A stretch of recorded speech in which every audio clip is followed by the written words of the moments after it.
വട്ടംകുളം ഗ്രാമപഞ്ചായത്തിനെ തിമിരരോഗ വിമുക്തമാക്കുന്നതിന്റെ ഭാഗമായി നേത്ര പരിശോധന ക്യാമ്പ് സംഘടിപ്പിച്ചു. വട്ടംകുളം ഗ്രാമപഞ്ചായത്തിനെ തിമിരരോഗ വിമുക്തമാക്കുന്നതിന്റെ ഭാഗമായി തിരൂർ ജില്ലാ ആശുപത്രി സഞ്ചരിക്കുന്ന നേത്രവിഭാഗവും വട്ടംകുളം കുടുംബാരോഗ്യ കേന്ദ്രവും സംയുക്തമായി ശുകുപുരം കുളങ്ങര ഓഡിറ്റോറിയത്തിൽ സൗജന്യ നേത്ര പരിശോധന ക്യാമ്പ് നടത്തി. വട്ടംകുളം ഗ്രാമപഞ്ചായത്ത് പ്രസിഡന്റ് എം.എ. നജീബ് ഉദ്ഘാടനം ചെയ്തു. വട്ടംകുളം ഗ്രാമപഞ്ചായത്തും വട്ടംകുളം കുടുംബാരോഗ്യ കേന്ദ്രവും സംയുക്തമായി തിരൂർ ജില്ലാ ഹോസ്പിറ്റലിൻ്റെ നേത്രരോഗ വിഭാഗം നമ്മുടെ വട്ടംകുളം ഗ്രാമപഞ്ചായത്തിനെ സമ്പൂർണ്ണ തിമിരമുക്ത ഗ്രാമപഞ്ചായത്താക്കി മാറ്റാൻ വേണ്ടിയിട്ടുള്ള ആദ്യപടി എന്നുള്ള ഒരു ക്യാമ്പാണ് ഇവിടെ നടന്നുകൊണ്ടിരിക്കുന്നത്.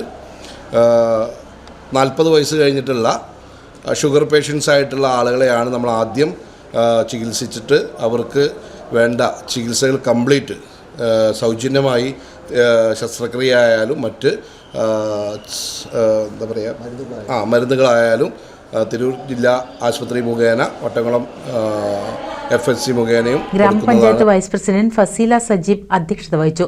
മുൻ ഗ്രാമപഞ്ചായത്ത് പ്രസിഡന്റ് മജീദ് കഴുങ്ങിൽ, അക്ബർ പനച്ചിക്കൽ, KP റാബിയ എന്നിവർ സംസാരിച്ചു.